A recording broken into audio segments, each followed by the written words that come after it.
안녕하십니까. 자유기업원 좌담에 오신 여러분을 환영합니다. 우리 사회에서 낡은 것은 좀 이제는 제대로 혁파를 하고 새롭게 나아가야 된다라는 그러한 분위기가 있습니다. 왜 그러냐면 이 낡았다라고 하는 방식이 그 자체로 나쁜 것은 아닙니다. 그냥 그 자체로 그 방식이 유지될 수도 있겠죠. 하지만 사람들에게 불편함을 주고 또 더 나은 방식이 있으면 일자리도 만들어질 수도 있고 더 나은 편익이 제공이 된다면 우리는 마땅히 거기에 혁신을 주문하고 더 나은 상태로 나아가야 할 것입니다. 그럼에도 불구하고 그 어떤 분야가 이익이라든가 또는 기득권이라든가 이런 것들로 채워져 있어서 그 낡은 상태를 그대로 유지한다면 많은 사람한테 불편함을 줄 뿐만 아니라 편익을 늘리지 못하고 또 일자리도 늘리지 못하고 또 새로운 소득 창출도 불가능할 것입니다. 그래서 오늘은 세계적인 관점에서 글로벌 스탠다드라고 하는 기준에 맞춰서 우리 사회에 낡은 것이 무엇인가? 가장 낡은 것부터 우리가 개혁해 나간다면 보다 더 가치 창출하는데 용이할 뿐만 아니라 우리 젊은 세대에게 더 나은 일자리를 제공해 줄 수도 있을 것입니다. 그래서 오늘 글로벌 스탠다드를 통해서 각 분야별로 한 가지씩 생각해 보는 그런 시간을 갖도록 하겠습니다. 그래서 이 노동에도 그런 문제가 있을 것이고요.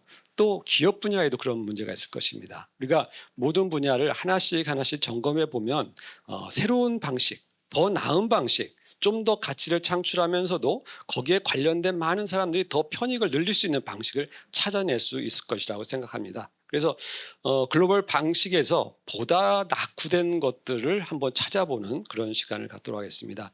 물론 글로벌 스탠다드가 있겠죠. 각 나라마다 있을 것입니다. 그리고 그 각 방식마다 특이점이 있을 것이에요. 그런데 그 방식이 그대로 한국에도 그럼 적용되느냐? 물론 아닐 수 있어요.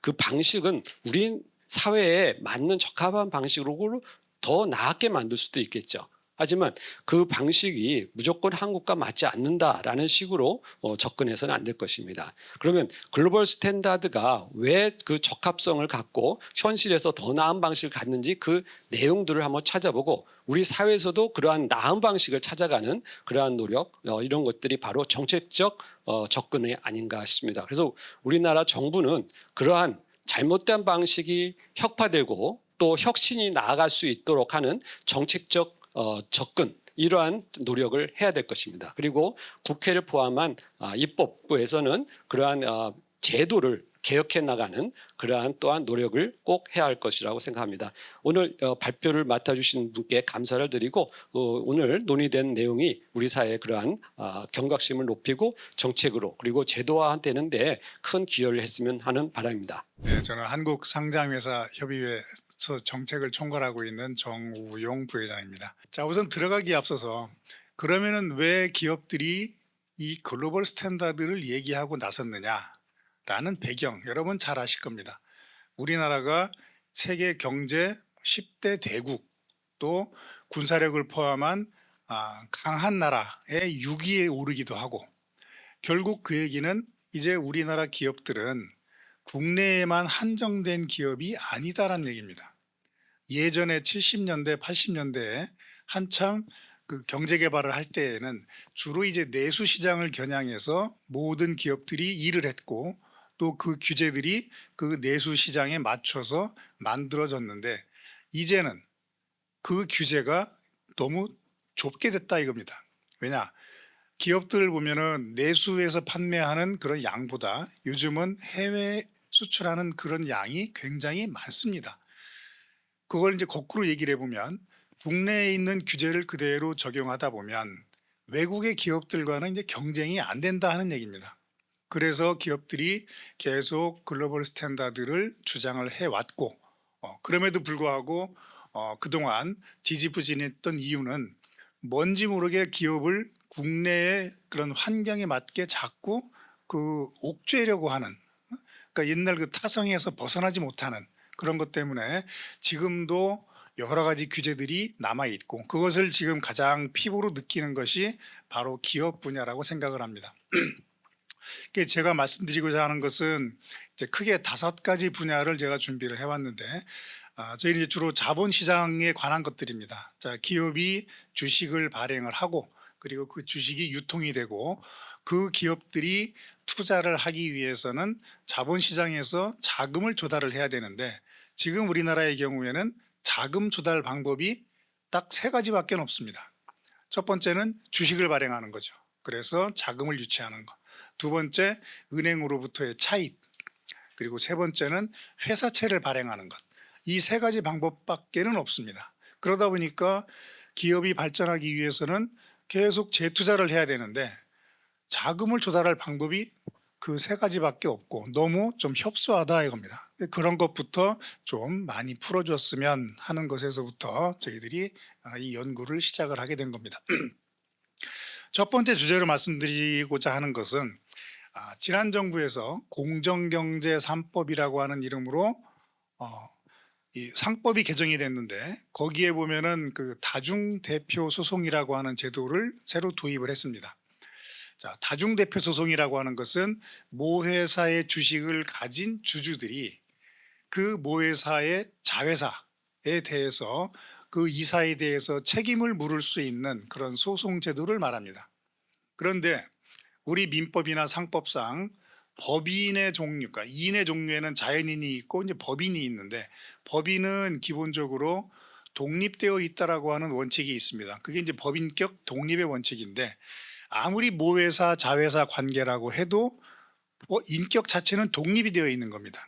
그런데 모회사의 이사가 비상장의 경우에는 전체 발행 주식 총수의 1%, 그리고 상장회사의 경우에는 전체 발행 주식 총수의 0.5% 이상만 가진 주주면은 자회사의 이사에 대해서도 책임을 물을 수 있다라고 하는 것이 다중대표 소송입니다.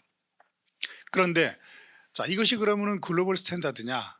그렇지 않다는 얘기입니다. 그 당시에 국회에서 입법이 될 때 글로벌 스탠다드라고 해서 얘기를 했지만 실상을 따지고 보면 이 제도가 들어와 있는 곳은 딱 두 군데밖에 없습니다. 미국과 일본입니다. 그런데 문제는 뭐냐? 미국은 마음대로 그 소를 제기할 수 있는 게 아니라 법원의 허가를 얻어야 됩니다. 왜냐? 그 이유는 아까 제가 말씀드린 것처럼 법인격은 각각의 법인들이 다 독립되어 있기 때문에 다른 법인의 독립성을 해쳐서는 안 된다라고 하는 원칙입니다. 그래서 미국의 경우에는 법원의 허가가 있어야만 이 다중대표 소송을 제기를 할 수 있습니다. 그리고 일본의 경우에는 100% 완전 모자 관계에 있는 때, 그러니까 모 회사가 자회사의 주식을 100% 다 가지고 있을 때, 그렇게 되면은 동일하다고 볼 수가 있다. 그래서 그 경우에만 인정을 합니다. 그런데 우리나라는 이 제도를 도입을 하면서 우리나라 일반 상법상 모자회사 관계인 50% 이상만 가지면 다 가능하도록 그렇게 제도를 만들어 놨습니다. 자, 그러면은 일반적으로 생각할 때에는 그러면은 자회사 이사가 잘못하면 모회사에도 손해가 가니까 모회사 이사가 소송을 제기할 수 있는 것 아니야? 라고 생각을 할 수가 있죠. 그런데 문제는 부작용입니다. 모회사의 주식을 가지고 있는 사람들이 주주들이 또는 기관이나 펀드들이 자회사에 대해서 소를 제기를 하면 우리나라의 모든 상장회사는 소송이 제기가 되면 한국거래소에다가 공시하도록 돼 있습니다. 회사에 분쟁이 발생했다라고 하면 자연스럽게 주가는 떨어지기 시작합니다. 그렇게 되면 결국은 일반 주주들이 손해를 볼 수밖에 없습니다. 거기에 더해서 그 소를 제기한 기관이나 펀드들은 회사에 대해서 소취하를 조건으로 이득을 요구하는 경우들이 생깁니다. 그러니까 그것은 대규모 기관이나 펀드들이 자기의 개인적인 사익을 추구하기 위한 어떤 편법 이런 것들로 이용되는 그런 문제점이 있습니다. 그래서 일본도 100% 완전 모자회사 관계로 만들어 놓은 것이고 미국도 마찬가지 법원의 허가가 있어야만 소송을 제기할 수 있도록 이렇게 만들어 놓은 겁니다. 그래서 이 공정경제 3법이라고 하는 어떤 미명이라고 그럽니다. 저희들이 표현할 때는 이름은 아주 멋진데 실상을 뜯어서 바라보면 결국 그렇게 아름답지 못한 그런 결과를 가져오기 때문에 이 다중대표 소송 제도는 그 자체가 문제가 있다. 그래서 글로벌 스탠다드에 맞게 하려면 미국이나 일본처럼 하든지 아니면은 아예 없애는 것이 낫겠다라는 주장입니다. 자, 두 번째는 이제 집중 투표제도 합리화라는 겁니다. 자, 집중 투표제도라는 건 뭐냐? 회사에서 이사 3명을 선임하려고 할 때 원래 우리나라는 1주 1의결권 원칙입니다. 주식 하나에 의결권을 하나씩 줍니다. 그런데 이 집중투표제를 도입을 하게 되면 한 주에 의결권이 3개를 줍니다. 이사를 3명을 선임을 하니까. 그래서 이사를 A, B, C 3명을 이렇게 뽑는데 내가 만약에 A라고 하는 이사 후보가 마음에 든다. 그럼 나는 B나 C에게 투표할 수 있는 의결권을 행사하지 않고 A에게 내가 가지고 있는 3표를 다 몰아줄 수 있는 겁니다. 그렇게 되면 무슨 현상이 생기느냐? 어떤 표의 왜곡 현상이 생깁니다. 그래서 이것을 들여온 가장 큰 이유 중에 하나는 소수주주를 보호하자라고 하는 취지였으나 이것도 마찬가지 우리나라의 소수주주는 뭐 그 숫자가 그렇게 많지가 않습니다. 우리가 흔히 말하는 개미들이라고 하는 그런 소수주주인데 대부분의 이제 기관이나 펀드들이 영향력을 많이 행사할 수가 있습니다. 그렇기 때문에 기관의 입맛에 맞는 또는 그 펀드들의 입맛에 맞는 이사를 선임할 수 있도록 하는 그런 결과를 가져오게 됩니다. 그렇게 되면 그 회사의 경영진은 굉장히 껄끄러워지겠죠. 왜냐하면 이사의 그 회사의 어떤 결과 맞지 않는 그 회사의 적대적인 관계에 있는 사람들이 추천한 이사들이 이사회 멤버가 될 수가 있습니다. 그렇게 될 경우에는 의사결정이 왜곡될 수도 있고 그리고 또 이사들은 회사의 각종 기밀사항을 열람하거나 또는 등사 청구할 수가 있습니다. 그래서 결국 회사 기밀도 빼내갈 수 있는 그런 역효과가 생기는 겁니다. 그런데 우리나라는 이 집중투표제를 그럼 다 의무적으로 하느냐? 그렇지는 않습니다. 우리나라는 옵트아웃 방식을 취하고 있습니다. 그래서 우리 회사는 집중투표제도를 받아들이지 않겠다라고 하면 정관에다가 배제하는 조항을 둘 수가 있습니다. 대부분의 회사가 그렇게 두고 있는데 정관에 그 규정이 없으면 반드시 집중투표를 제도를 도입을 해야 된다 하는 얘기입니다. 그런데 문제는 이 집중투표제를 배제하기 위해서 정관을 변경할 때에는 주주의 의결권에 3% 제한이 따릅니다. 그러니까 최대 주주나 또는 그 대주주들이 내가 아무리 많은 주식을 가지고 있어도 자기가 가지고 있는 주식의 3%까지밖에는 행사를 못합니다. 그렇기 때문에 거의 뭐 강제적으로 이 집중투표제를 배제하지 못하도록 하는 것과 마찬가지입니다. 그래서 그러면 이거는 글로벌 스탠다드는 어떻게 되느냐? 미국이나 일본, 캐나다. 자, 우리가 뭐 항상 그 세계 10대 경제 대국이라고 하니까 그 10대 경제 대국 내에 들어있는 나라들과 비교를 하게 되면 대부분의 나라들은 옵트인 방식으로 돼 있습니다. 그냥 채택하면은 쓸 수 있는 거고 채택하지 않으면 당연히 집중투표제가 배제되는 그런 결과를 가지고 옵니다. 그래서 이것도 우리 상법을 개정을 해서 지금 되어 있는 옵트아웃 방식이 아니라 옵트인 방식으로 바꿔줘야 된다라고 저희들이 주장을 하는 겁니다. 다음 세 번째는 신주인수 선택권이라고 하는 게 있습니다. 보통 포이즌 필이라고 얘기를 하는데 이거는 이제 우리나라 경영권 방어를 위한 겁니다. 자, 경영권 방어를 얘기를 하게 되면 일부 그 진보 학자들이나 뭐 또는 그런 쪽에 계시는 분들은 경영권을 왜 보호해 줘야 되느냐라는 얘기를 많이 합니다.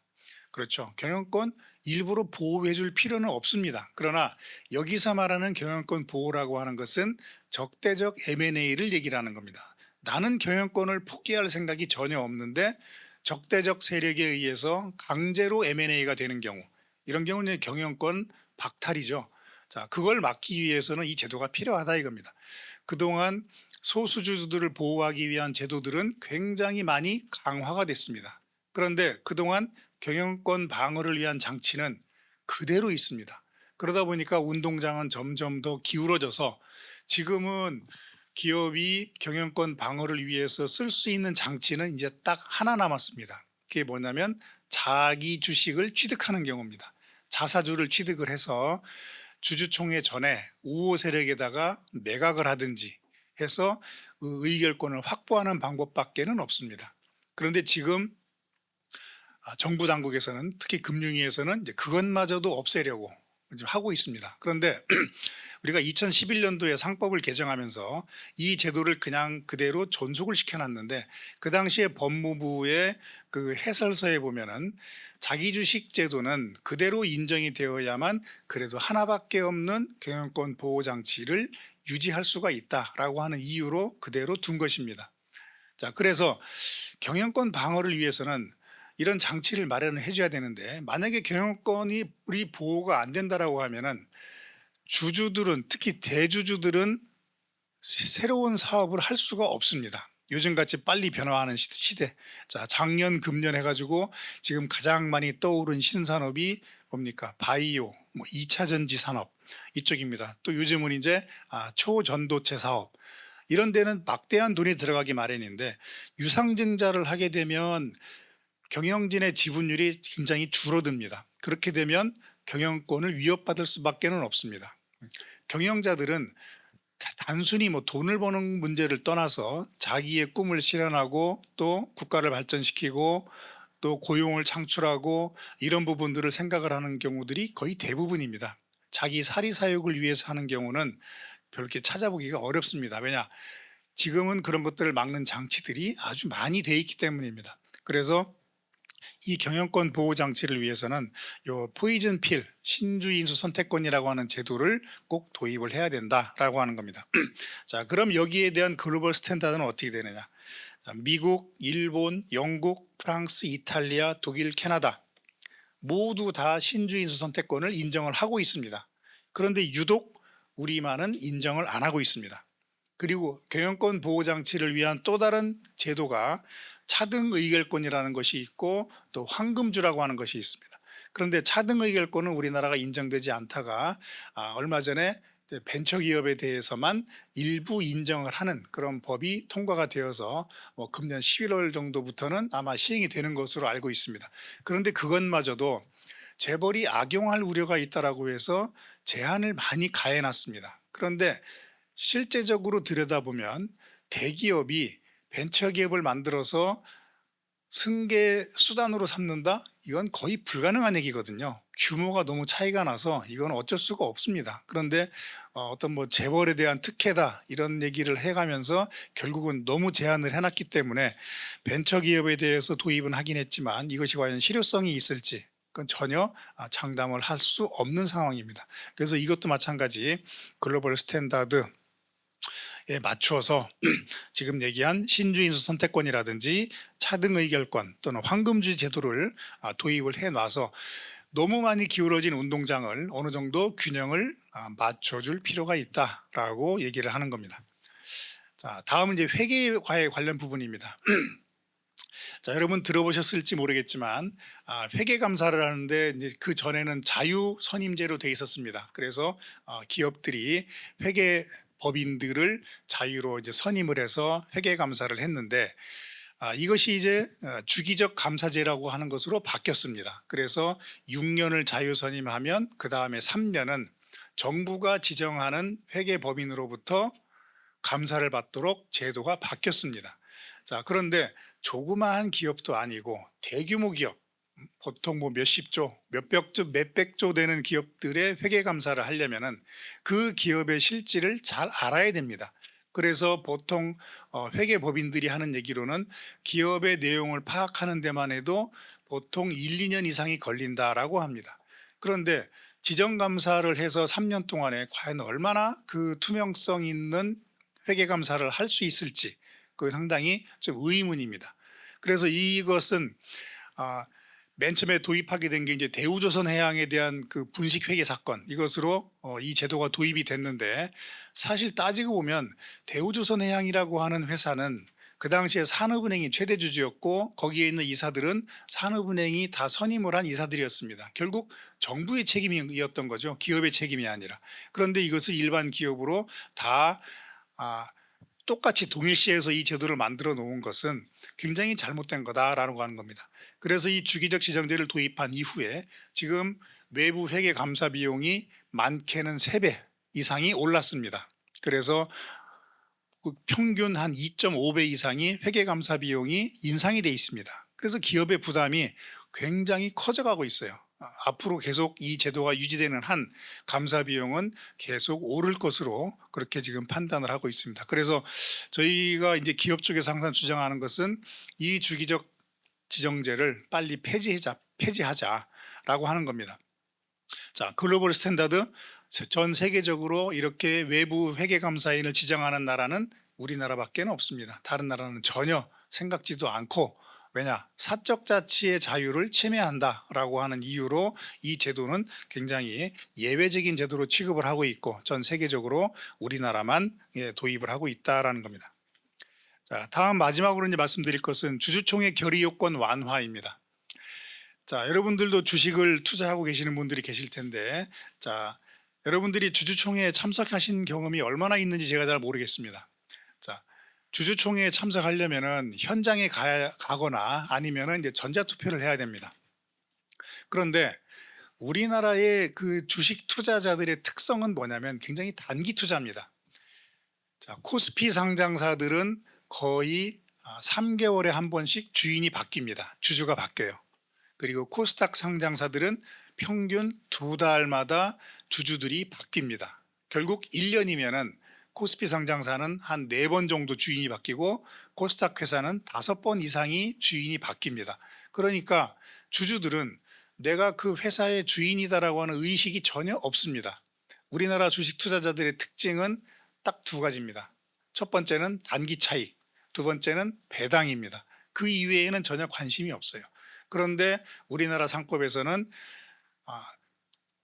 그 주주총회 결의 요건을 굉장히 엄격하게 규정을 하고 있어서 그 요건을 맞추기가 너무 힘듭니다. 거기에다가 더해서 감사를 선임할 때는 대주주는 3%까지만 의결권을 행사할 수가 있습니다. 그래서 이 제도가 시행된 이후, 그러니까 그 섀도우 보팅 제도라고 하는 게 있었는데 그 제도가 폐지된 이후에 3년 동안 해마다 약 400개 이상의 회사들이 감사를 선임하지 못한 그런 사례들이 있습니다. 그래서 이제 법무부하고 금융위에서 도저히 안 되겠다 싶어서 유권 해석으로 약간 풀어주기는 했습니다. 그래서 지금은 선임은 하기는 하되 기본적으로 왜 3%를 제한하는지, 이 3%를 제한하고 있는 이 상법은 우리나라 상법이 1963년도부터 시행이 돼가지고 지금 딱 60년 됐습니다. 이 60년 동안 이 제도는 전혀 변하지 않고 있습니다. 그런데 그럼 글로벌 스탠다드는 어떻게 되느냐?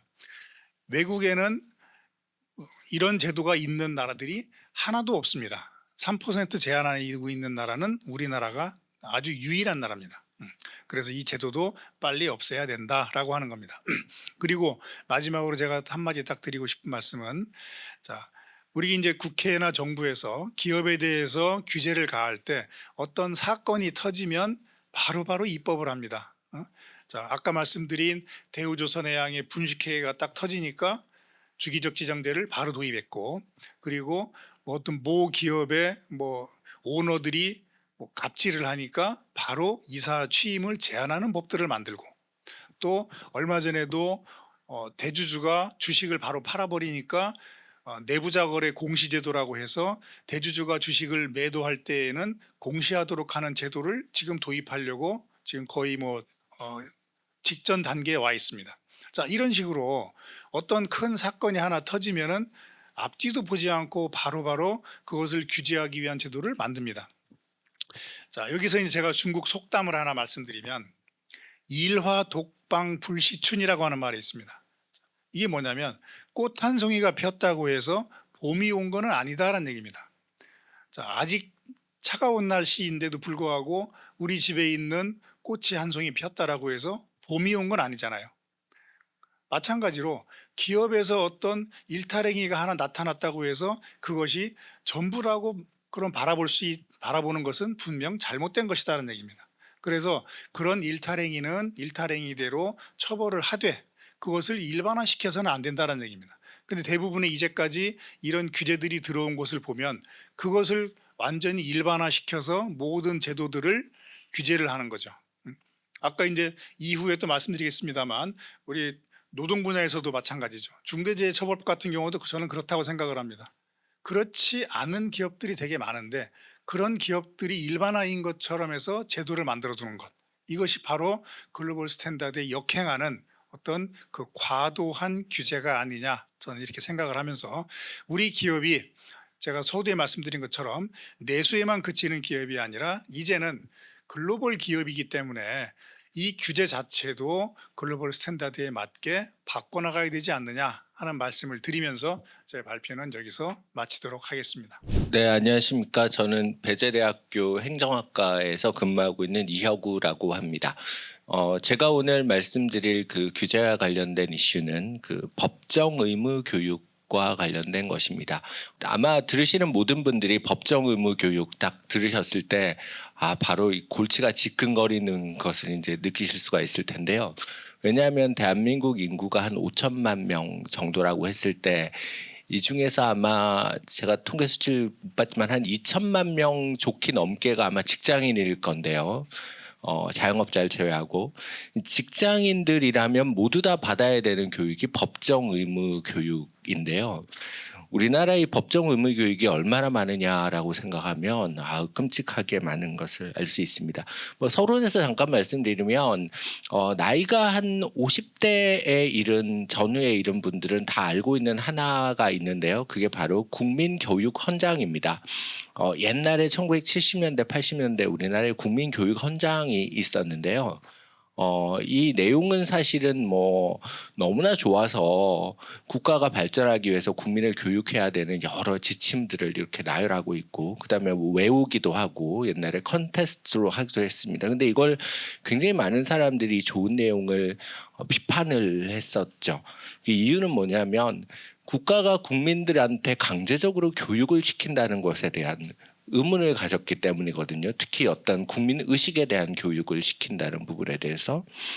그래서 우리나라의 이 법정 의무 교육도 사실은 이런 측면이 굉장히 강합니다. 제가 몇 가지 좀 말씀을 드리면, 일단 직장 내 성희롱 예방 교육이라는 게 있습니다. 그다음에 개인정보 보호 교육이라는 게 있고요.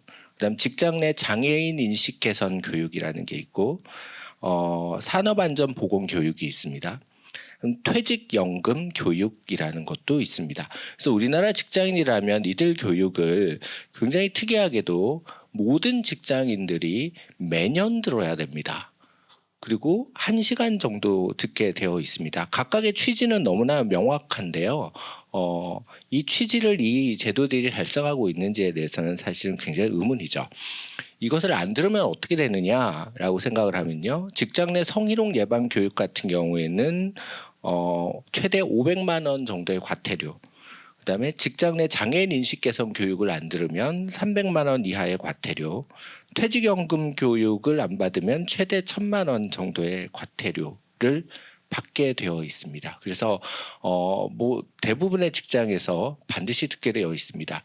그럼 현실은 어떠냐라고 생각을 해보면요, 직장에 계신 분들은 다 아마 이런 식의 행태를 보일 거라고 생각을 하는데요. 근무 시간 중에 켜놓는 거죠. 그 다음에 음을 가장 최소한으로 이제 해놓고 돌려놓고 일하는 이제 행태가 벌어지는 건데요.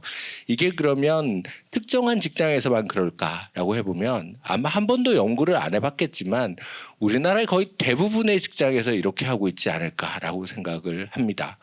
그러면 도대체 이 교육을 왜 대한민국의 모든 직장인들이 매년 1시간을 들어야 되는지에 대해서 굉장히 의문을 가질 수밖에 없겠죠. 근데 이제 아까 전에 지금 방금 말씀해 주신 어떤 부분도 있지만 이런 법정 의무 교육 역시 새로운 사고가 발생할 때마다 추가되는 경향이 있습니다. 좀 대표적인 경우를 한번 보면요. 세월호 사고가 발생한 이후에 각종 안전사고에 대한 예방 교육이 법제화되었습니다. 이것은 각 직역이라든가 이런 데에 대한 거고요. 그다음에 기억하실지 모르겠는데요. 대한항공 땅콩 회항 사고에 이때 발생하고 나서 직장 내 괴롭힘 방지 교육이 들어섰습니다. 그 다음에 또 있는데요. 미투 사건이 한때 열풍이었는데요. 미투 사건 발생 후에 바로 성희롱 방지 예방 교육이 포함되었습니다. 이게 흥미로운 게 이런 류의 사고가 발생하니까 뜨거라 싶어서 대한민국의 모든 직장인들을 대상으로 이런 교육을 이제 도입을 한 거거든요. 그래서 참 현실적으로 이게 맞는지에 대한 의문이 들죠. 근데 여기에 좀 더 있습니다. 대한민국의 직장인 중에서 특히 저처럼 학교에 있는 교직원이라든가 아니면 공공기관에 계신 분들은 더 많은 교육을 들어야 됩니다. 그래서 좀 정확하게 전달드리기 위해서 제가 조사를 좀 해왔는데요. 한번 불러드리겠습니다. 공공기관에 계신 분들은요, 이들 교육 이외에도 4대 폭력에 대한 예방 교육을 들어야 됩니다. 그리고 특히나 고위 기관장의 경우에는 별도로 교육을 들으셔야 되고요. 인터넷 중독 예방 교육도 매년 1시간, 청년 반부패 예방 교육도 매년 2시간, 갑질 예방 교육도 매년 1시간을 듣도록 되어 있습니다. 그러니까 이게 엄청난 거죠. 그러면 이제 교직원으로 한번 가볼까요? 교직원 이제 뭐 초등학교, 중학교, 고등학교, 대학교 이렇게 되겠죠. 이 직원들 같은 경우에는 엄청 깁니다. 한번 불러드리겠습니다. 안전교육, 긴급지원 대상자 신고 의무 교육, 학교폭력 예방교육, 교육활동 침해 예방교육, 장애인식 개선 교육, 아동학대 예방 및 신고 의무 교육, 부패방지 교육, 부패방지 교육계도 있습니다. 부정청탁 및 금품 등의 수수 금지에 관한 교육, 그 외에 다문화 교육, 학습 부진화 등의 학습 능력 향상을 위한 연수, 인성 교육, 공직자 이해 충돌 방지에 대한 교육, 선행 교육 및 선행 학습 예방 교육, 심폐소생술 및 응급 처치에 관한 교육 등을 다 들으셔야 됩니다. 이게 선생님들이 이제 수업을 하셔야 되고 여러 가지 학사 관리도 하셔야 되는데 이렇게 많은 교육을 듣도록 하는 게 이게 타당성이 있는 거냐라는 것에 대한 문제 제기를 진짜로 심각하게 할 수가 있는 것일 텐데요. 이게 사실은 우리나라의 이런 류의 법정 교육 의무화에 대한 부분 때문에 발생되는 사회적 비용에 대해서 한 번도 분석을 사실은 제대로 해본 적이 없습니다. 그리고 이제 어떤 문제가 발생을 하면 이 바로바로 또 교육이라는 것이 가장 쉽잖아요. 그래서 국민에 대한 교육, 뭐 특정 집단에 대한 교육 이런 것들이 이제 들어서다 보니까 이런 문제가 이제 생기기 시작하는 거죠. 그래서 과연 1시간 정도의 이런 교육으로 특히 온라인으로 시작되는 교육으로 이게 얼마나 실효성이 있는 것인지 특히나 이런 교육으로 국민의 인식을 개선한다라는 것이 과연 맞는 것인지 또 모든 기관에 대해서 매년 적용하는 게 맞는 것인지도 한번 생각을 해봐야 될 것 같은데요. 일단 개선 방안에서도 말씀드리겠지만 수년 동안 성희롱과 관련된 아무런 문제가 없었던 기관에서는 이런 교육을 왜 들어야 되는 것인지에 대해서도 한번 의문을 가져볼 필요가 있을 겁니다. 그래서 이게 한번 보시면 어떤 측면도 사실은 있느냐 하면요. 교육과 관련된 지대 시장을 굉장히 크게 형성하는 측면이 있습니다. 한번 생각해 보십시오. 이 모든 국민에 대해서 성희롱 콘텐츠나 개인정보 교육 콘텐츠를 다 개발하거나 아니면 특정 교육의 경우에는 거의 대면 교육을 하도록 하고 있는 경우도 있는데요. 강사가 엄청나게 많겠죠. 교육과 관련된 이 교육비라든가 강사료라든가 뭐 관련 업체도 엄청나게 많을 거예요. 그러니까 정부가 생산하는 소위 말해서 지대로 운영되는 지대 영역의 이 사회적 운영을 엄청나게 많이 만들어 놓고 있는 것이죠. 이렇게 하다 보니까 이 부분이 어떻게 보면 역설적으로 개선이 되게 안 되는 거예요. 왜냐하면 명분이 되게 좋거든요. 어느 사회든지 성희롱의 문제가 발생하지 않을 수 없을 거고 개인정보 문제가 발생하지 않을 수가 없을 거기 때문에 그런 문제는 늘 존재하고 그런 문제가 존재한다는 근거하에 이들은 당연히 교육의 대상이 되어야 되고 그래서 우리는 교육을 한다라는 이 논거를 가지고 실효성 없는 교육을 시키고 있음에도 불구하고 넘어가기 어렵고요. 반면에 한쪽 시장에서는 이런 교육과 관련된 컨텐츠, 교육 운영하는 여러 시장에 있어서의 지대 추구 아니면 지대를 보존하려는 어떤 이 모습이 역설적으로 나타나는 경향성이 있죠. 이 관료들이 사실은 이런 부분에 있어서 많이 포획되어 있는 것도 사실입니다. 근데 굉장히 역설적인 것도 있죠. 뭐냐면요. 공무원들도 이 교육을 굉장히 싫어합니다. 사실은 본인들이 만들어 놓고 나서도 솔직히 말해서 정부 부처에 계신 분들이 얼마나 이 교육들을 근무 시간에 근무 안 하시고 제대로 듣고 계신지 사실은 굉장히 특이하고, 아마도 이 교육을 다 듣고 계시면 상사께서 굉장히 언짢아하실 가능성도 이제 높다고 봐야 되겠죠. 그래서 여러 측면의 문제가 있습니다. 그러면 어떻게 개선해야 될까라는 제안을 사실은 좀 드리고 싶은데요.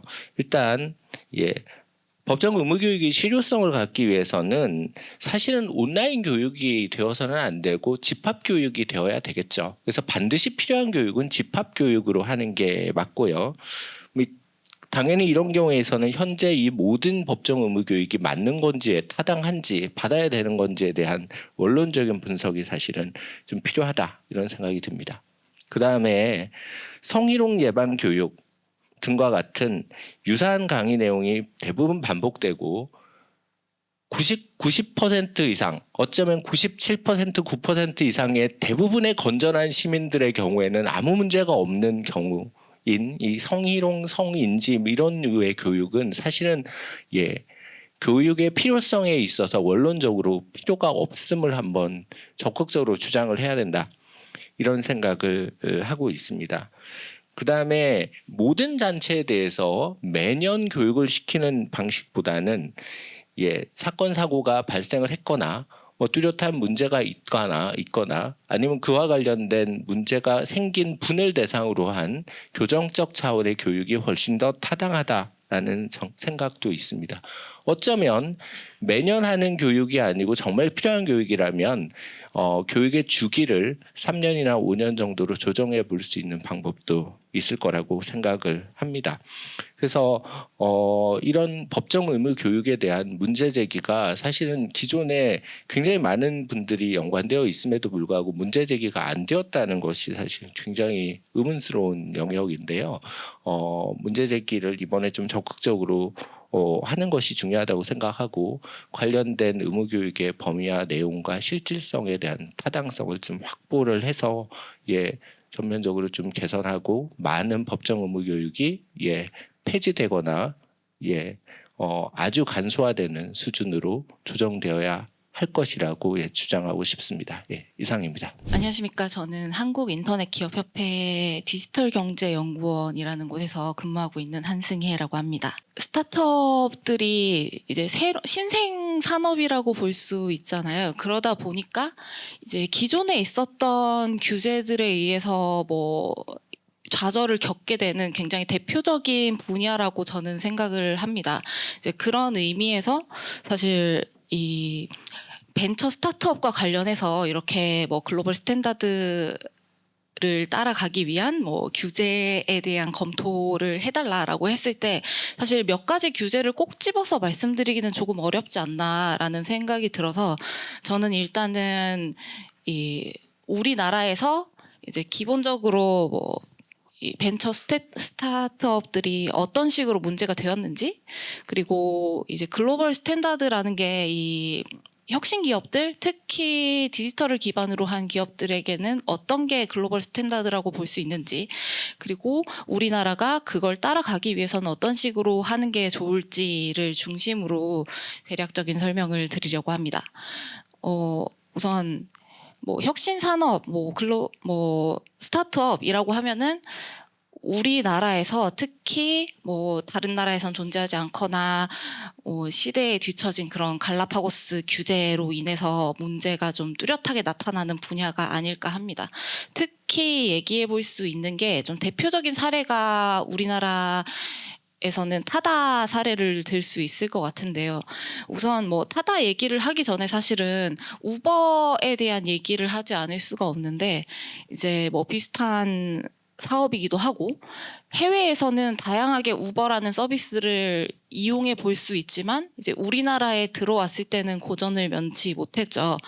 이게 우리나라에서는 여객자동차운수사업법과 위치정보법 이 두 가지에 계속 위배가 된다라는 식으로 계속 규제 당국에서 벌금을 먹이기도 하고, 그런 식으로 해서 결국 사업을 철수하기까지에 이르렀는데, 타다는 그런 부분을 이미 이제 그런 선례를 많이 알고 있었기 때문에 좀 우버처럼 하지 않고 이제 법을 위반하지 않는 형태로 모델을 새롭게 만든 것이었다라고 보시면 될 것 같아요. 하지만 그 결과는 법을 아예 바꿔서 타다도 못하게끔, 그러니까 이렇게 공유 자동차 서비스를 만들지 못하게끔 만드는 방향으로 저희 규제가 바뀌었다고 볼 수 있겠죠. 이제 그래서 지금에 와서는 이제 최근에 타다와 관련한 기사들을 검색해 보면 그 당시에 뭐 불법적인 영업이 아니었다라는 얘기가 굉장히 많이 나오고 있지만 사실 뭐 그때 그런 큰 논란이 되었기 때문에 결국 그 해당 사업 모델은 철수를 했고 뭐 이미 지금 뭐 공유 자동차 모델이라고 하면은 기존에 있는 콜택시 사업이라든지 아니면 뭐 그 외에 관련한 다른 비슷한 서비스들과 거의 유사한 형태로만 계속 운행을 하고 있는 걸 다들 볼 수 있을 텐데 이게 어떻게 보면은 이제 법이 자꾸 바뀜으로 해서 우리가 혁신을 통해서 다른 새로운 사업 모델을 만들 수 있었던 걸 계속 막아가는 과정이고 그래서 혁신적인 모델이 아니라 기존과 비슷한 모델들이 계속 만들어지는 그런 형태로 우리 사회가 가고 있는 게 아닌가라고 생각을 해볼 수 있을 것 같습니다. 뭐 비슷한 사례로 최근에 제가 들었던 얘기는 여기 제가 적어두기도 했는데 헤이딜러라는 이제 중고차 이제 그러니까 중고차 관련한 이제 온라인 플랫폼이라고 할 수 있는데 여기서 중고차 경매 사업을 실시를 했다가 이게 오프라인 사업에서 중고차 경매를 할 때 필요했던 그런 시설 기준들이 당연히 이제 온라인 사업에서는 그런 기준들이 없었는데 그걸 다시 오프라인과 비슷한 정도로 어느 이상의 뭐 규모를 갖춰야 하고 뭐 그런 기준들을 시설 요건 기준들을 만들어 감으로써 결국은 헤이딜러는 제가 알기로는 이제 이 경매 사업은 하지 않는 것으로 알고 있거든요. 그런 식으로 계속 철수를 하고 아까 타다와 비슷한 사례가 되는 거죠. 그리고 최근에 아마 이제 타다를 다시 검색을 해보면 아마 저희 이제 코로나 시기에 많이 도움을 받았던 비대면 진료 관련한 사업들이 이제 제2의 타다처럼 이제 철수를 많이 하고 있다 이런 얘기들도 나오고 있어요. 이제 그런 식으로 우리나라에서 이렇게 좀 혁신적인 모델이라고 할 수 있는 것들은 결국은 규제의 장벽에 가로막히거나 아니면 나름 그래도 규제에 이제 위배되지 않는 방향으로 사업 모델을 설정을 해도 규제가 오히려 그걸 막는 방향으로 바뀌는 그런 식으로 계속 변화해 가고 있다는 것을 알 수 있을 것 같습니다. 뭐 물론 그렇다고 해서 우리나라에서 무조건 이렇게 신산업이 가는 방향을 가로막는 형태로만 규제가 되고 있다기보다는 뭐 예를 들면은 요즘에 이제 개보법이 최근에 2차 개정이 있었고 그 전에 마이데이터 사업을 하면서 첫 번째 이제 굉장히 전면적인 개정이 있었는데 이런 식으로 나름 뭐 데이터 사업이 많이 이제 앞으로 더 활발해질 거기 때문에 그거에 맞춰서 과거의 규제가 바뀌고 있기는 한데 그마저도 사실은 갈 길이 굉장히 멀고요. 뭐 예를 들면 뭐 요즘에는 비대면 으로 근무를 하는 경우가 굉장히 많은데 이제 데이터를 관리하는 곳 같은 경우에는 무조건 뭐 이제 물리적인 망분리, 논리적인 망분리 이런 걸 무조건 하게끔 규정을 계속 하고 있기 때문에 사실 뭐 데이터를 다루는 그런 전문적인 인력들은 뭐 원격 근무를 하기가 더 어려워진다던가 그러면 물론 당연히 데이터를 보호하는 건 중요하지만 그렇다면 다양한 방식 중에 하나를 선택할 수 있게 만들어줘야 하는데 이제 기존에 생각했던 특정한 방식을 그냥 그대로 끌고 가기 때문에 현재에 와서는 이렇게 뭐 디지털화된 사회에 와서는 이제 계속 문제가 되는 낡은 그런 규정들이 아직까지 많이 남아있다라고 생각해 볼 수 있을 것 같습니다. 그렇다면 우리 사회에서 그러니까 전 세계적으로 이런 뭐 디지털 산업 혹은 뭐 스타트업의 글로벌 스탠다드가 뭐냐라고 생각을 해보면 특히 뭐 저는 인터넷 기업 협회에 있다 보니까 디지털화하는 사업들에 대해서 얘기를 해보자면 특히 좀 이런 디지털 산업들이 글로벌 패권 경쟁에 굉장히 밀접하게 연관이 돼서 좀 이렇게 규제 방향을 국가의 패권을 강화하는 방향으로 이렇게 끌고 가려는 경향들이 있는 걸 이렇게 살펴보면 알게 돼요. 예를 들면 우리가 최근에 와서 규제 강국이라고 생각하는 EU 같은 경우에는 이제 최근에 디지털 시장법이라는 걸 발효를 해서 이제 디지털 산업 안에서 규제를 좀 선도하고 조금 강력하게 해 나가자라는 입장에 있기는 한데, 그것도 이제 면면을 살펴보면 EU에는 우리가 딱 떠올릴 수 있을 만한 그런 강력한 플랫폼 기업 이런 게 사실 없다고 볼 수 있죠. 근데 반면에 시장은 굉장히 넓다고 생각할 수 있고, 그러니까 우리나라 같은 작은 시장보다는 이제 여러 개의 국가가 합쳐져 있으니까 당연히 시장 규모는 큰데 이게 패권을 가지고 있는 기업은 없는 상태. 그래서 구글이나 아마존 이런 서비스를 잘 이용하고 있는 상태라고 한다면 당연히 내가 이제 더 판로가 많은 곳이니까 더 규제를 강하게 했을 때 이 전체적인 이제 글로벌 패권에서 나름 우위를 점할 수 있는 거잖아요. 이제 그런 의미에서 계속 강력한 정책을 꾀하고 있고, 반대로 미국이나 중국도 강력한 정책을 꾀할 때가 있었지만 지금 이렇게 유럽이 강경하게 나갈 때는 또 자국 산업을 보호하기 위해서 요즘에 와서는 계속 미국 같은 경우에도 이 글로벌 시장과 관련해서 강력하게 규제를 하는 그런 법안들이 많이 올라왔었지만 그게 다 보류된 상태거든요. 그런 식으로 계속 좀 이제 자국 산업을 보호하고 패권을 유지하기 위해서 좀 규제를 조금 강화하기도 하고 완화하기도 하는 그런 흐름들이 있고, 특히 이제 AI 산업 같은 경우에는 우리나라 스타트업뿐만 아니라 대기업들도 다 이제 중요하게 생각하고 뛰어드는 먹거리라고 볼 수가 있는데, 여기서도 똑같은 상황이 벌어지고 있습니다. 예를 들면 유럽 같은 경우에는 AI 나오자마자 굉장히 발빠르게 반응을 해가지고 좀 이제 AI의 위험성을 강조하는 법안을 마련을 했다면, 당연히 미국 쪽에서도 그런 법안들을 논의는 하고 있지만 이제 초반에는 강력하게 어느 정도 기준을 잡아야 한다고 얘기하던 게 지금은 굉장히 꺾이고 있는 추세거든요. 더불어서 여기도 제가 써뒀지만 그 AI 산업의 이제 선두자라고 할 수 있는 오픈 AI의 샘 올트먼 같은 경우에도 초반에는 굉장히 이제 이미 선도적인 입장이니까 AI라는 게 위험할 수 있다, 강력하게 규제를 해야 된다라는 얘기를 하다가도 이제 최근에 와서는 이게 유럽이 너무 강력한 규제를 가지고 오니까 그렇다면 우리가 유럽에서 사업을 하는 건 좀 조심해야겠다라는 방향으로 좀 선회하고 있거든요. 그런 식으로 사실 생각해보면 좀 이렇게 강력하게 이 산업을 밀고 가는 그런 주요 국가들이 다 이 자국 산업을 보호하는 방식으로 규제를 이용하고 있다라고도 볼 수 있을 것 같아요. 그런데 우리나라 같은 경우는 사실 그런 부분에 정확한 스탠스를 취하고 있느냐라는 거에 있어서는 조금 회의적이라고 볼 수 있는 게, 지금 우리나라에서 자율 규제를 한다라는 얘기는 있기는 하지만 최근에 다시 온라인 플랫폼을 규제하는 법률들이 많이 생기고 있는데, 그게 최근에 와서 나오는 법률들 혹은 공정위가 가지고 오는 규제안들, 이런 것들이 유럽의 규제를 거의 차용해 온 경우가 굉장히 많고, 그런 걸 봤을 때도 우리나라 시장을 보고 이러한 규제를 가져왔을까라는 거에는 사실 의문이 있는 거죠. 아무래도 우리나라의 시장과 유럽의 시장은 굉장히 많이 다르니까.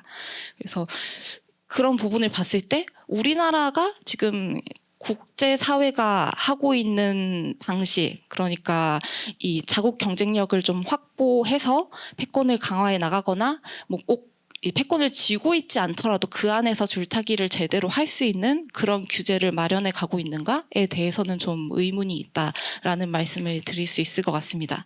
예, 그런 의미에서 이제 국내 시장이 경쟁력을 가질 수 있는, 또 경쟁력을 좀 강화할 수 있는 방안에 대해서는 좀 앞으로 계속 논의가 많이 필요할 것 같고, 특히 이제 스타트업 같은 경우는 계속 성장하는 산업이기 때문에 지금 현재 있는 시점에서 어떤 규제를 꼭 집어서 개선을 해야 한다라기보다는 앞으로 만들어질 규제들부터 이제 제대로 만들어가는 과정이 필요하다라는 주장을 저는 하고 싶은데요.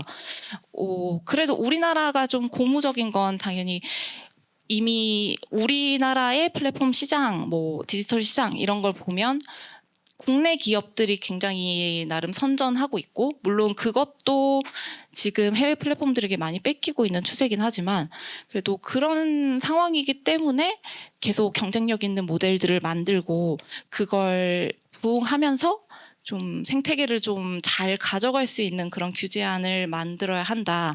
그러기 위해서는 우리가 이제 우리나라 스타트업 생태계 혹은 뭐 글로벌 이런 디지털 생태계가 어떤 상황인지를 제대로 직시하고 또 국제 정세도 고려한 제도 개선이 필요하다는 말씀을 드리고 싶습니다.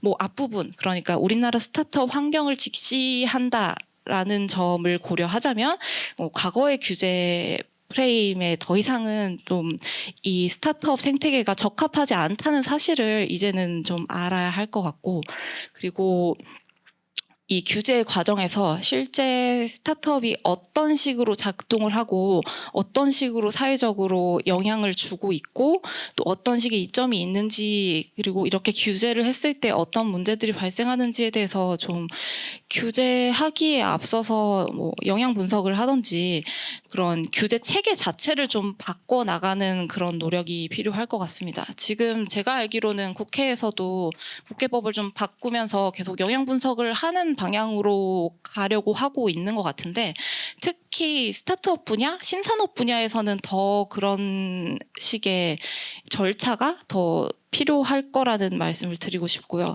그리고 더불어서 이런 뭐 스타트업이나 뭐 디지털 산업 이런 것들은 특히 이제 국제 경쟁력이 굉장히 중요하고, 그리고 그런 이제 굳이 해외 시장에 진출하지 않아도 이런 해외 시장과 경쟁할 수밖에 없는 그런 환경에 직면해 있기 때문에 이제 강대국의 규제 방식을 잘 보고 나름 차용할 건 차용하는 것도 중요하지만, 그게 그냥 가져오는 게 중요한 게 아니라 그 강대국들의 스탠스를 잘 보면서 우리나라가 경쟁력을 가질 수 있는 방식이 무엇인지를 좀 제대로 좀 제대로 좀 파악을 하고 좀 검토를 통해서 규제를 만들어 나가야 하지 않나라는 말씀 마지막으로 드리면서 이제 마무리하도록 하겠습니다. 저는 아주대학교 법학전문대학원에서 노동법을 담당하고 있는 이승길입니다. 오늘 여러 이제 그 대한민국 규제 이대로 괜찮은가 관련해서 글로벌 스탠다드를 따라야 한다라는 그런 방향에서 노동 분야를 좀 살펴봐야 될 텐데요. 사실 이제 앞서 여러분들이 얘기하신 분야마다 이제 글로벌 스탠다드라는 그 개념이 같을 수도 있고 또 약간 좀 다르게 얘기할 수도 있는 측면이 있는데, 그 분야가 이제 노동 분야도 한 축이 아닌가라는 그런 생각이 좀 드는데요. 새 정부 윤석열 정부가 이제 출범한 지 한 1년 6개월 정도 지나면서 사실은 이제 새 정부가 노동 개혁을 하겠다. 그래서 이제 교육 개혁도 하고 연금 개혁도 하겠다라는 것은 이제 발표한 바 있고, 그 중에 이제 노동 개혁이 굉장히 좀 중요하다 이렇게 얘기해서 약간 이제 우리가 가끔 언론을 통해서 보는 노동 개혁의 일정들을 일부 보는데요. 처음 시작할 때 사실 새 정부가 이제 국정 과제로서 공정한 노사관계 구축 및 또 양성평등 일자리를 구현하는 것이라든가 또는 노사 협력을 통한 상생의 노동시장 구축을 하겠다라고 이렇게 이제 국정 과제를 밝혀서 아마 그 틀 내에서 여러 가지 이제 노동 개혁을 계획하고 주도하고 있는 것 같습니다. 근데 이제 저희들이 지금 21세기를 살면서 노동 문제 관련해서 여러 가지 이제 전환적인 그런 시대적인 전환이 좀 있는데, 저는 개인적으로 이게 세계의 뭐 대전환적인 그런 관점에서 우리가 배경적으로 좀 고려할 점들이 요즘에 이제 기후 위기 내지는 탄소 중립 이런 문제에 관련해서 노동적인 측면에서는 산업 정책적인 그런 분야가 바뀌면서 노동도 어떻게 바뀌어야 되는가 이런 문제가 하나 있는 것 같고요. 또 4차 산업혁명 또는 디지털 전환 기술 발전이라는 그 축에서 우리 인공지능 등에 대한 여러 가지 얘기할 때 우리가 이제 노동법에서 공장제적인 노동법 뭐 이런 거 관련해서 이런 기술 발전에 따라서 이 노동 문제는 좀 어떻게 봐야 될까 이런 것도 큰 축의 변화점이 좀 있는 것 같고요. 또 우리 가까이에 여러 가지 이제 경제 상황 변화들이 있었지만은 코로나 팬데믹이라는 한 3년여 넘게 이 거쳤던 부분에서 여러 가지 정치, 경제, 사회, 문화적인 이런 부분들에서 많은 이런 그 모습들이 사실은 이제 어떻게 보면 변화를 촉구할 수밖에 없고 또 노동 관련해서도 그에 따라서 여러 가지 일하는 방식이라든가 이런 부분들이 좀 근본적으로 전환되지 않으면 안 되는 또 이런 문제들이 어떻게 보면 개별적인 것들이 아니고 서로 연관돼서 이렇게 유기적으로 어떻게 검토돼야 될까 이런 문제들이 좀 같이 있는 것 같고요. 또 이제 국내적으로 하나 더 덧붙일 수 있는 것은 저희들이 흔히 얘기하는 이제 고령화 문제. 그래서 2025년도가 되면 저희는 65세 이상 근로자들이 생산 가능 일등급에서 한 20% 초과되는 것들이 이제 초고령 사회가 되는 부분들이 있는데 그 초고령 사회는 뭐 누구나 선진화되는 국가에서 있을 수 있는데 저희는 이제 문제는 이게 굉장히 빠른 속도로 고령화된 사회로 이제 진입한다는 그런 문제가 되고요.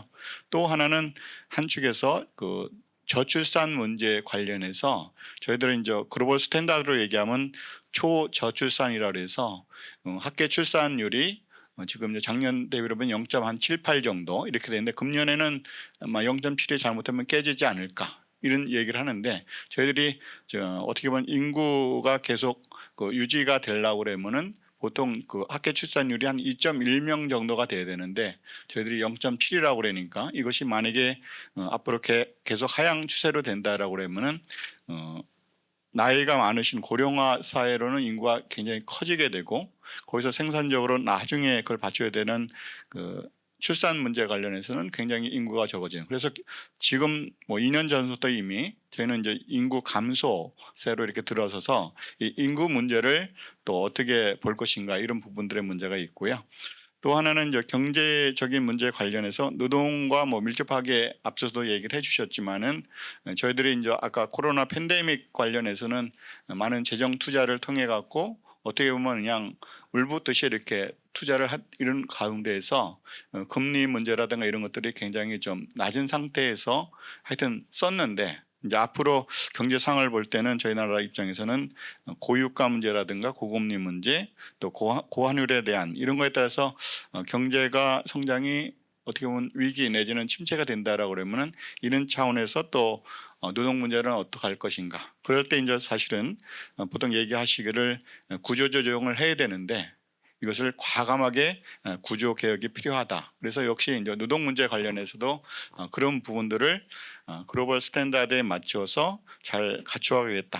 뭐 이런 것들은 다 필요성을 동감하고 있는 것 같습니다. 그래서 이제 금년도 어떻게 보면은 노동법 내지 노동 개혁 관련해서 방향성은 제시를 하고 있는데 그러면 어떤 비전을 갖고 어떤 내용을 할 것인가 뭐 이런 거 관련해서 가끔 이제 저희들 그 전문가들이 모였을 때 얘기할 때 보면은 비전이 잘 모르겠다. 또 무엇을 어떻게 하려고 하는지 그런 것을 참 모르겠다라는 부분들을 많이 좀 얘기를 했습니다. 근데 이제 정부 입장에서는 나름대로 그것을 하기 위해서 어떻게 보면 좀 여러 가지 추진을 하는 이런 부분들이 있는데 하여튼 노동 현안과 관련해서 사실은 또 하나는 이제 개혁을 하기 위해서는 개혁이라는 걸 하기 위해서는 좀 정책만이 아니고 사실 입법이 필요한 부분들이 있는데 지금 현재 이제 국회의 그 절대적인 여소야대 국면에서 어떻게 보면 대화 협력을 통해서 협치를 통해서 그런 입법들이 준비가 돼야 되는데 지난 뭐 짧은 기간 동안 한 1년여 6개월 정도 내에서의 노동법 개혁이라는 이런 문제 관련해서는 거의 뭐 이렇게 실적들이 없는 이런 상태도 있는 것들이 또 현실인 것 같습니다. 그리고 이제 일부 여러 가지 뭐 노동 현안에 관련된 정책적인 시연된 부분들이 있는데 이제 그런 부분들이 제대로 안착하는 데 있어서는 여전히 좀 논란적인 부분들이 좀 있지 않은가라는 생각이 들고요. 그래서 새 정부에서 초기에 노동 개혁을 하기 위해서 근로 시간도 유연화해야 되겠다. 또 임금 체계도 개편해야 되겠다 이렇게 얘기를 했는데 사실은 이제 저희는 이제 법정 근로 시간이 일일 8시간 주 40시간 이렇게 돼서 연장 12시간 하면 52시간 정도 이렇게 근무하게 돼 있는데 어떻게 보면 유연화 관련돼서 상한 시간 제도를 좀 발표를 했는데 그것이 이제 주 69시간 매주 하라는 얘기냐라는 이런 프레임에 의해 갖고 이런 전체적인 노동 개혁에 대한 담론들을 좀 나누지 못하고 거기서 이렇게 굴절됐다고 그럴까요? 이런 부분에서 지금 제가 말씀드린 이 시간에서도 여전히 뭘 하겠다라는 이런 부분들 관련해서는 많은 담론들이 얘기되지 않은 그런 상황인 것 같습니다. 다만 이제 정부 입장에서는 아마 노동개혁 방안을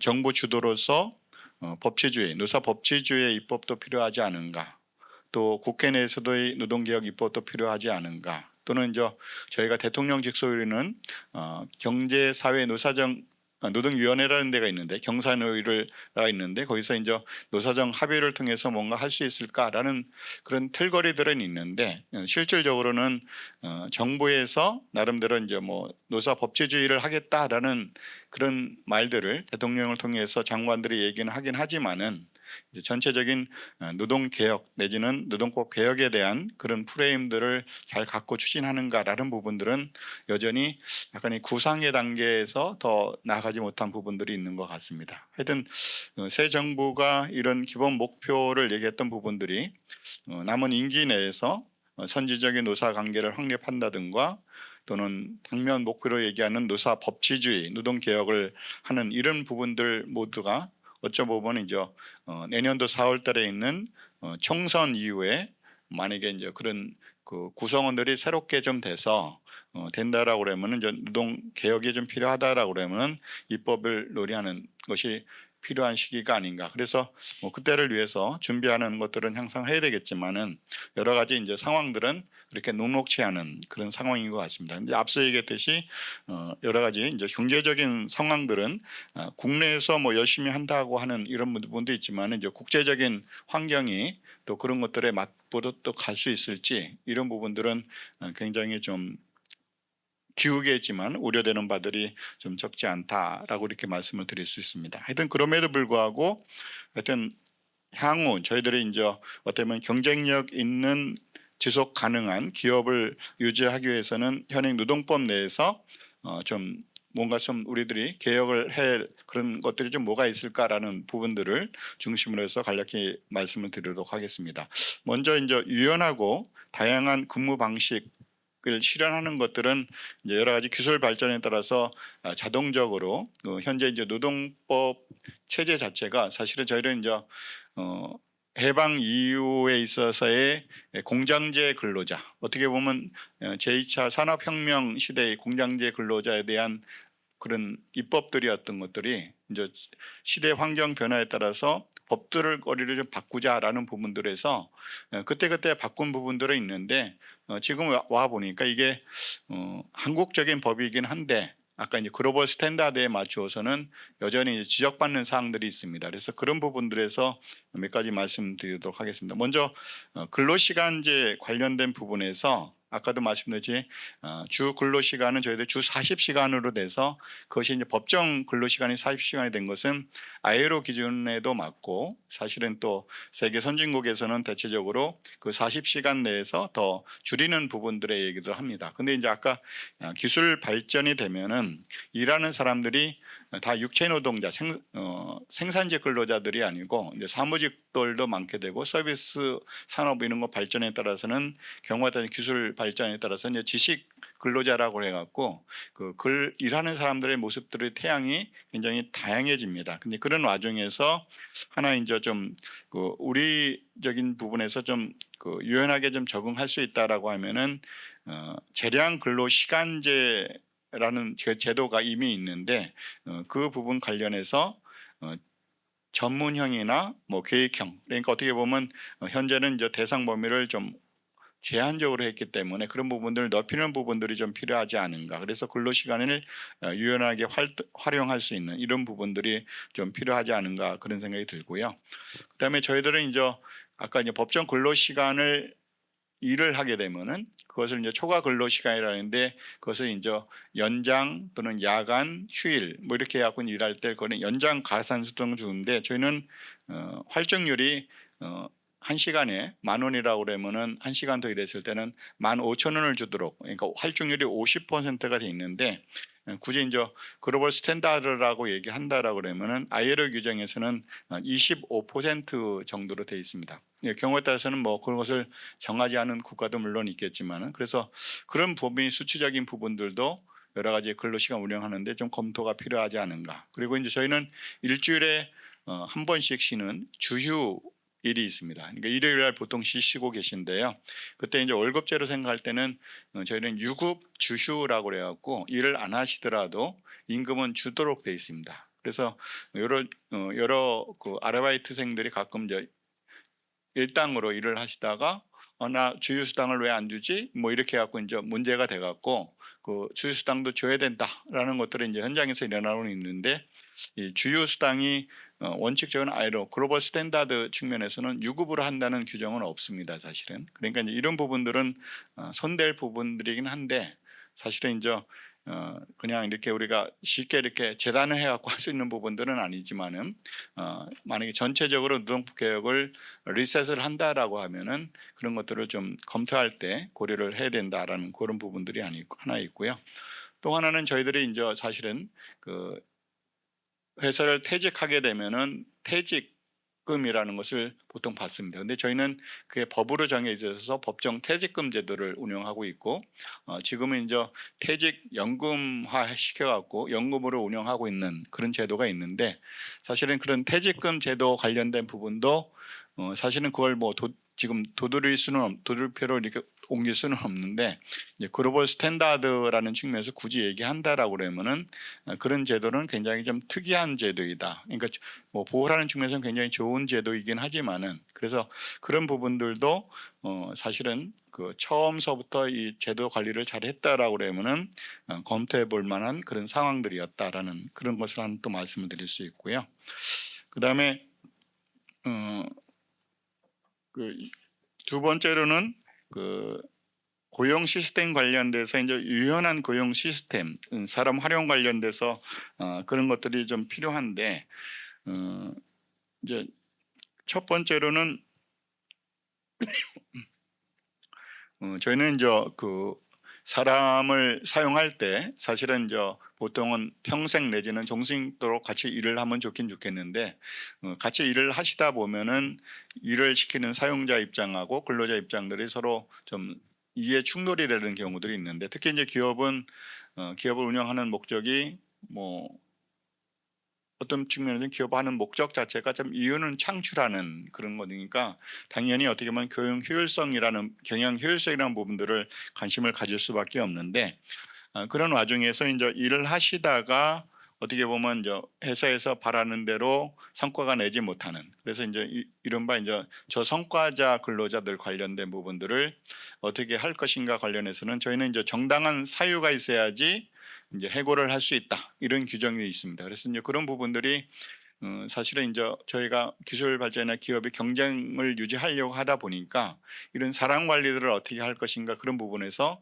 약간의 충돌되는 공간들이 있는데, 이제 그런 부분에서는 이 법 규정이 너무나 좀 엄격하게 운영되는 부분들이 있어서 이제 그런 부분들에 대한 검토도 좀 필요하지 않은가라는 생각이 들고, 그리고 이제 결국 일을 하시다가 서로 헤어져야 된다라고 하면은 어떻게 보면은 그 사용자 입장에서는 그 나가시는 분들 관련해서 금전 보상 제도를 운영할 수가 있는데, 저희는 이제 현재 근로자가만 요구했을 때 그 제도를 운영하도록 되어 있습니다. 그래서 이것도 이제 외국 제도와 비추어 본다라고 그러면은 사용자도 당연히 금전 보상 제도를 통해서 나가시는 분에 대해서 일정한 금전을 보상을 해주면은 근로관계를 종료할 수 있는 이런 제도를 좀 적극적으로 좀 검토할 필요도 있겠다라는 생각이 들고요.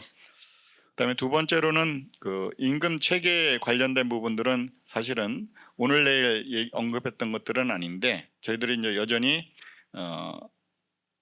다른 나라들하고 경쟁하기 위해서 결국 근로의 대가라는 이런 부분들이 여태까지는 좀 호봉제 임금 제도라 그랬고 영웅서열적인 임금 제도를 갖고 있는데, 그러니까 매년 근속을 하게 된다고 그러면은 당연히 또 임금이 인상이 되고 또 경우에 따라서는 이제 승진 제도를 통해 갖고 더 큰 폭으로 이게 임금을 더 많이 주는 그런 시스템을 갖고 있는데 그 자체가 사실은 그 굉장히 기업이 계속 성장한다라고 하는 측면에서는 굉장히 좋은 제도일 수도 있는데 기업이 이제 만들어지고 해방 이후에 그 좋은 기업들이 생긴 이래로 지금 이렇게 보면은 100대 기업이 있었는데 100대 기업이 그대로 유지되는가 이렇게 이제 계산을 해보면은 산출을 해보면은 거의 몇 개 안 남는, 그리고 이제 오늘 스타트업 관련해서 발생했지만은 그런 데서 또 새롭게 생기는 뭐 이런 것들에서 기업의 흥망성쇠 주기들이 있는데 이제 그런 와중에서 저희는 이제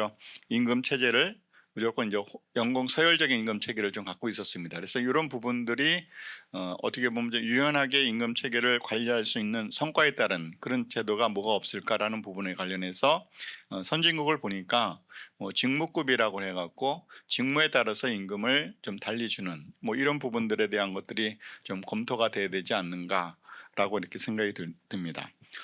그리고 사실 이제 이런 체계를 바꿀 때 사실은 이제 보통은 회사의 사규라고 할 수 있는 취업 규칙이라는 그런 취업 규칙이라는 규정들을 갖고 있는데 근로자 입장에서 불리하게 변경을 하게 되면은 근로자들 대표의 동의를 받고서야만이 사실은 규정을 고칠 수가 있습니다. 그러니까 이미 이제 우리가 다른 기업들은 이 취업 규칙상에 있어서 이런 규정들을 갖고 있는데 아까 임금 제도나 뭐 이런 제도를 바꿀 때 법 내에서 바꿀 때에 사실은 동의를 받아야 되는 이런 부분들에서 그런 것들이 굉장히 좀 엄격하게 지금 운영이 되고 있어서 그런 부분들에 대한 그 완화 방안 뭐 이런 것들이 없을까라는 것들도 검토가 필요한데 얼마 전에 우리 대법원에서 그 대법관 전원이 전원 합의체 판결을 통해서는 취업규칙 불이익 변경 관련해서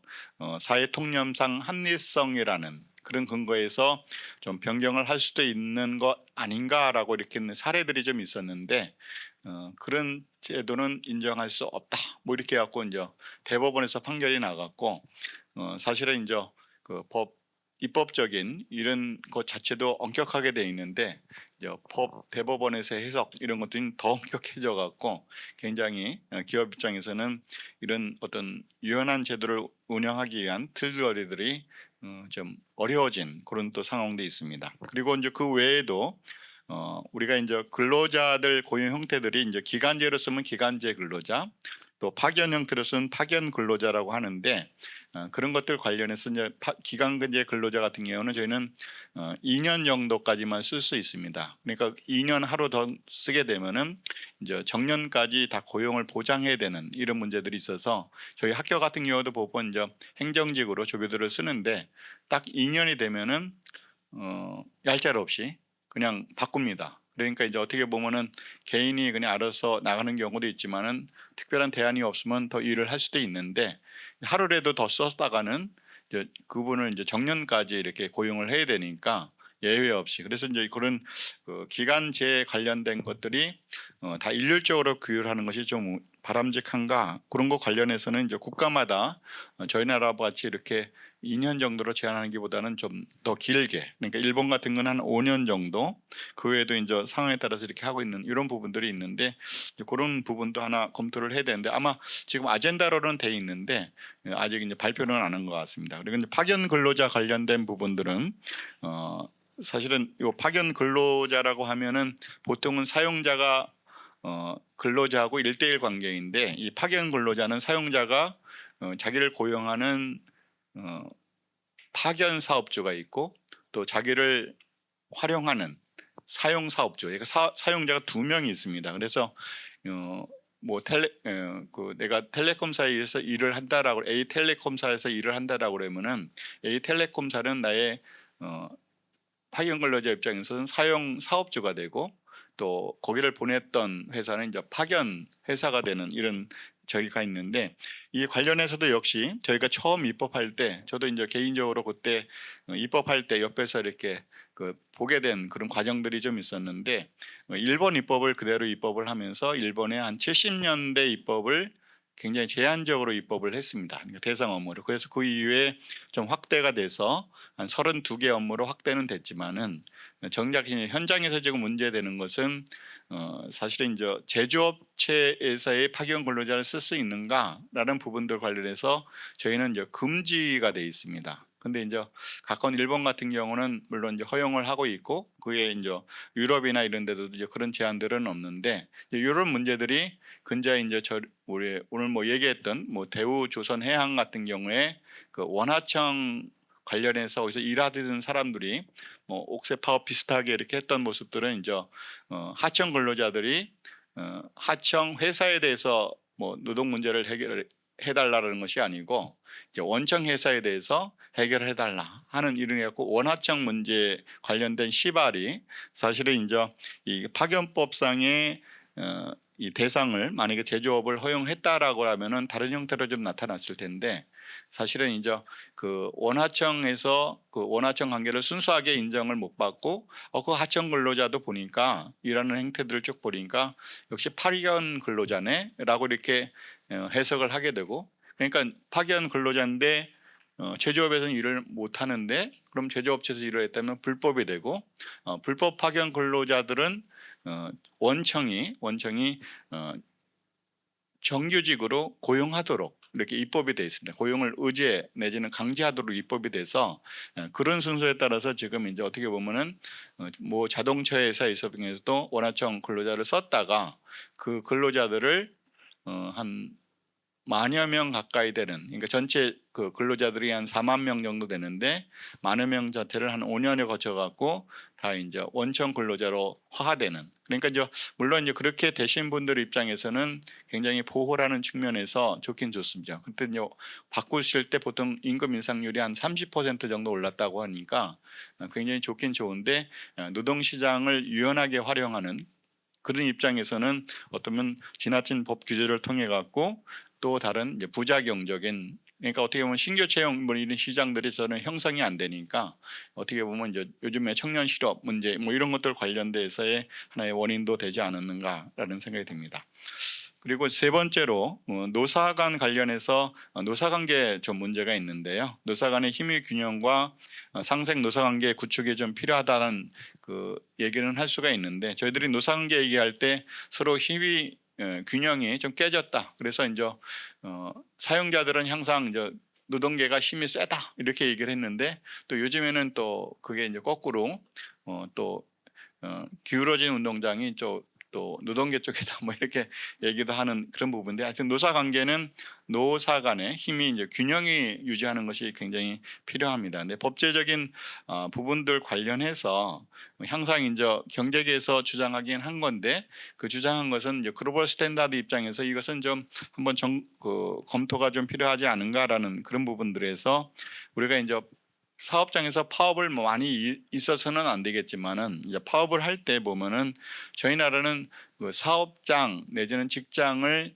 점거하면서 파업을 합니다. 그러니까 이제 어떻게 보면 사업주 입장에서 그 회사 입장에서는 회사를 운영을 해야 되는데 근로자들이 점거를 하게 되니까 이제 회사를 운영할 수가 없죠. 그러면 이제 파업을 함으로 인해 갖고 사실은 파업을 인해 갖고 본인들이 무노동 무임금 원칙에 임금을 못 받는 부분들은 분명히 있는데, 사실 이제 그 부분들은 그걸 통해서 본인들이 이제 본인이 힘을 과시하는 건데, 사업장, 재산권 보호가 되는 그 사업장을 전면 점거 뭐 이렇게 하는 것들이 가능한가? 근데 이제 판례 입장에서는 부분적이고 일부 점거에 관해서는 또 가능하다 뭐 이렇게 해갖고 해석적으로 약간 풀어준 부분들은 있는데, 이제 이런 부분들 관련해서도 한번 좀 더 근본적인 좀 검토가 필요하지 않은가. 그래서 사업장 이런 점거 같은 것들이 좀 금지가 돼야 되지 않는가. 그러니까 유럽 같은 경우 아마 파업 현장을 여러분 보시면은 사업장 점거하는 사례들을 못 보는 것들이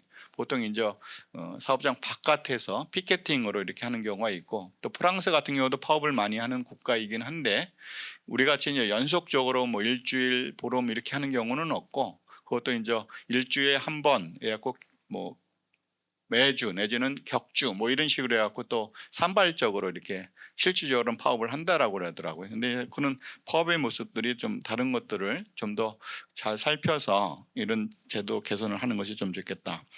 그리고 또 하나 항상 얘기를 했던 것이 이제 파업하는 현장 내에서 그러면 일하는 사람들이 파업을 함으로써 일을 못한다고 그러면 회사 입장에서는 조업을 계속 해야 되니까 거기에 이제 다른 대체 근로자를 쓰면 안 될까라는 것들이 이제 대체 근로 금지와 관련된 문제입니다. 그래서 이것도 사실은 근자의 왜곡 기준이 아니고 이미 이제 그 전서부터 글로벌 스탠다드 측면에서는 사실은 이런 대체 근로를 금지하는 입법들은 별로 없습니다, 사실은. 그러니까 그런 측면에서 이것을 이제 계속 얘기를 하게 되는데 이거 자체가 하여튼간에 뭐 그 어느 정권 내에서는 뭐 거론을 했었는데 뭐 이번 정권 내에서는 아직 아젠다로 설정이 안 돼 있어서 이런 부분들도 좀 다루어야 될 그런 사항이고요.